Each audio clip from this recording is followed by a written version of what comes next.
Good Monday morning, everybody. If you like Monday mornings, I hope it's a good one anyway. I'm getting ready for work. I wanted to talk a little bit. Something popped into my head the other day, and I just wanted to share it. It's something, I think I read something on one of the YouTube video, one of the comments, and it just kind of got me to thinking about why these relationships with narcissists are so hard to get over and to come through. And here's something that I thought about with almost any relationship. When you first meet someone and you first become involved with them, you want to please them. When you start having feelings for someone, and women tend to nurture. Our natural instinct for most women is to nurse and nurture, and I think one of the reasons for myself, and this may hit home with other women out there as well, is when I first became involved with this man, when you first become involved with anyone, really, you want to please them. So you do things. And women, for myself, it took the form of cooking and cleaning. I wanted to show him, he always talked about his ex and how she was a bad housekeeper and she never cooked. She would, and, she did work, and I did too, but, he would always just say he did most of the cooking at home. She didn't like to cook. She always talked bad about his cooking, even though she wouldn't cook. And she was a bad housekeeper, and I knew that was true. And the first 3 or 4 times that I was inside of his home, I cleaned. He and I together cleaned and got the place sparkling, spotless, just about. I'm not going to say it was completely spotless, but anyway, getting back to what I was talking about, it was my nature instilled in me, having grown up in a home with a mother who stayed at home and a father who worked. It was, what I was brought up with was the woman cooked and cleaned, and that was fine by me. I didn't care to do that. And I wanted to please this man. My nature, trying to show him that I was, what he needed, and to give him the things that he said he hadn't had in so long. A woman who didn't mind cleaning and cooking and doing things for him. And because I wanted to please him, and I wanted to show him, the type of woman that he was getting. And I think that's just in our nature. And a lot of it takes other forms. It may take on a sexual form. You may perform sexual acts with them that you wouldn't normally. They may tell you, the woman I was with previously wouldn't do this for me or with me. And you may do that because that's the form that you want to show them. That I will please you in ways that someone else maybe wouldn't. And just to show him, I was kind of like a cook and a maid and a secretary and a sex slave all rolled into one for him. So I think when I got to thinking about this the other day, I think that's one of the reasons why when these relationships come to such an abrupt end, or when they start to devalue you and treat you so badly after you've done everything to please them, you've gone above and beyond your normal behavior, because you want to show them that you are everything that they've ever wanted. You believe in your heart that they're everything you've ever wanted. When you first meet them and you first become involved, they love bomb you to the point that you think, how could I possibly ever have, gone this long in my life without this person? They are my soulmate. They're the most pleasing person to me. They tell me the most wonderful things about myself, so I have to live up to that. And so when they start to devalue you and demean you and triangulate you, that's when it really hurts the most. Now, in a normal relationship, you'll have your first argument, your first little fights, and you'll bicker, and they'll come back and they'll apologize, and you will apologize, and it doesn't devastate you. And even when these relationships end, when you are with a normal relationship and it ends, it doesn't devastate you. You know, it may financially, it may emotionally, especially if you are involved for a long time and have children together. Now, had this guy been just your average run-of-the-mill Joe and not a narcissist, and his and our relationship came to an end in the manner of time that it did, which was about 4 to 5 months, it probably wouldn't have devastated me. It might have, hurt me a little bit. It might have made me feel foolish that I got involved with someone so quickly. But I would have moved on. It wouldn't have been the end of the world. The reason I believe that it hurt me so badly and that it took so long to come through it and to deal with it was because I had done everything to please him. I had gone above. I worked, but yeah, I would make sure before I left for work in the morning, I would make sure that everything he needed to get ready for work was ready. I would make sure so I just, that was one of the reasons why it was so devastating to me, because, he had built me up as this perfect woman, and you do everything for me that she wouldn't do, comparing me to her in a positive way. And then toward the middle, or like toward the devalue phase, he started comparing me to her in a negative way, and comparing me to other women in a negative way. And there I am trying to please him in every way possible, and it's not good enough, and it makes you feel broken. It makes you feel worthless. It ruins any self-esteem that you have.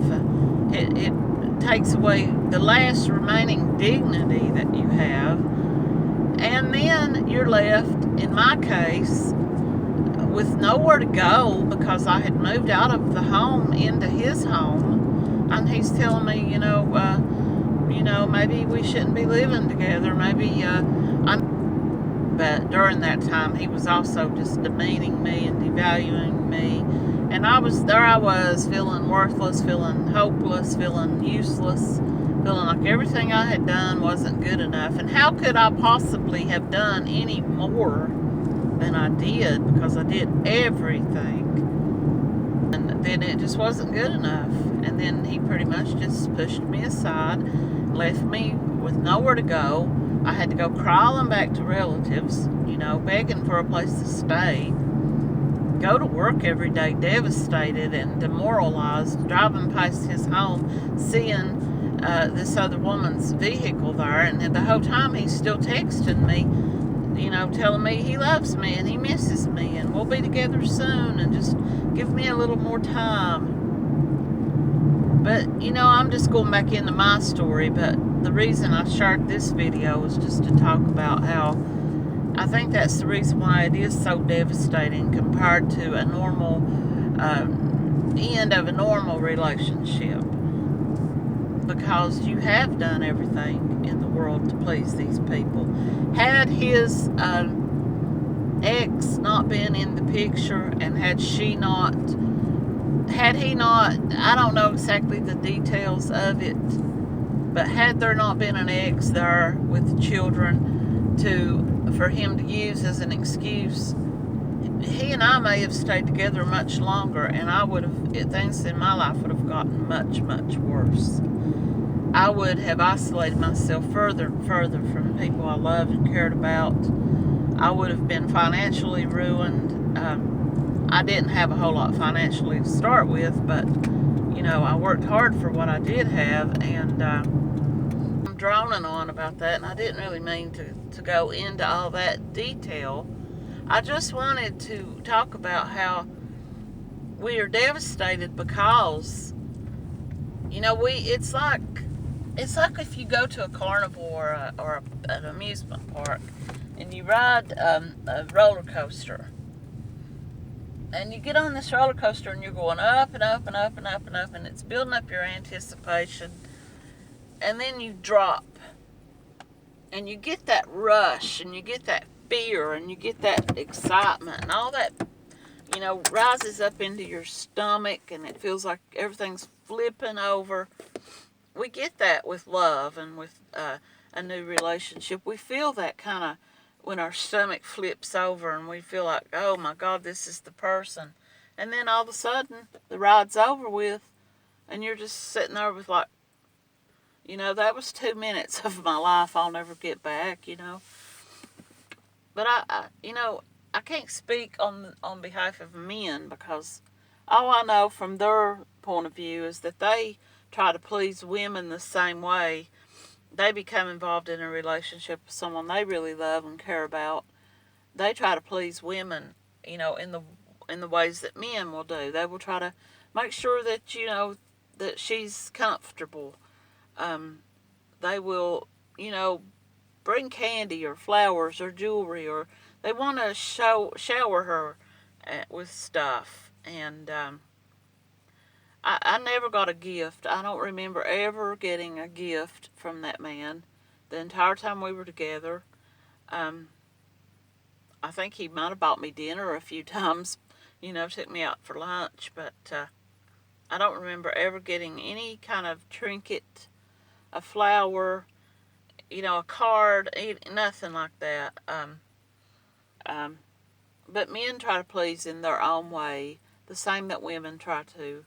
It's just instilled in us what we do for the opposite sex or the person we're attracted to and have feelings for. But that was just something I wanted to share from what I was thinking the other day about why we end up so devastated when these relationships end so quickly. Or because, like I was saying, they build us up and make us feel so wonderful about ourselves. Finally, you may, like for myself, I came out of a bad relationship where things had been argumentative and put downs and stuff for a while leading up to the end. And then he comes along and I'm in this low state of mind, this low point. And he comes along, starts telling me all the great things about myself and how, he can't believe any man would let me go and this and that. And builds me up, gets my self-esteem up, only to have it drop.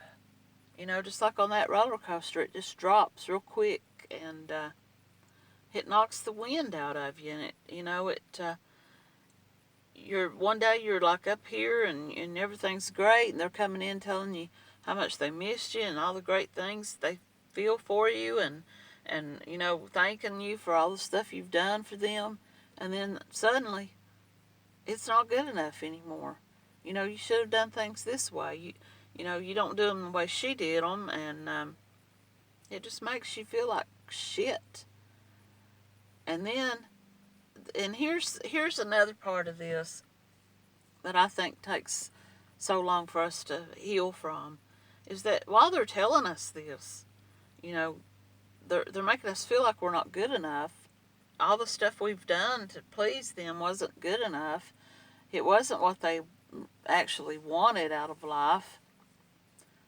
And then all of a sudden, they're hoovering, they're calling you, they're texting you, and they're, they miss you. Well, it confuses your brain. I mean, anybody can get on YouTube and tell you to do this or to do that, or to say this or to say that, or to not to speak to them, not to have contact with them.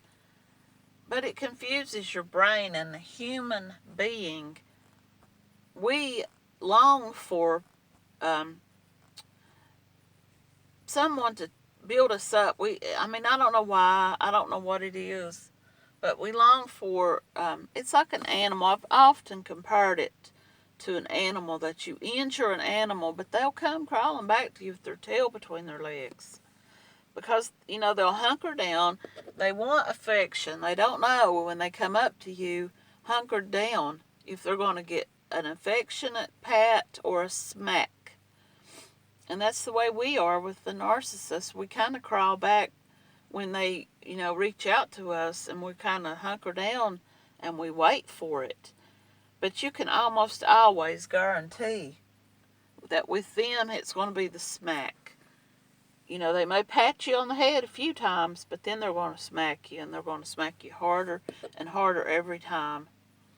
And I don't mean literally, but, you know, that may be the case with some people as well, but they're just going to hurt you, is what I'm getting at. They're going to hurt you in some way. I got to go now. I'm getting ready to head to work. I just wanted to talk about that and try to explain it in my own way, maybe even to myself, or maybe to someone else out there who hears this and doesn't understand why it hurts so bad and why it's taken you so long to get through it. And it's because you were put upon a pedestal and you were built up as the gold winner, you know, and then all of a sudden someone comes along, or they come along, the narcissist, and knocks the pedal out from under you and knocks you on the ground, and it takes you by surprise. You can't understand what you did wrong when all of a sudden, you know, all the time they were telling you all the great stuff about you, and then all of a sudden you're nothing to them. And it's like someone knocking the wind out of you. And, well, I just wanted to share that. I know I drone on, but if anyone has any comments or insight or input or wants to share their story, you're more than welcome to in the comments. And I just hope everyone has a great day and stays narc free.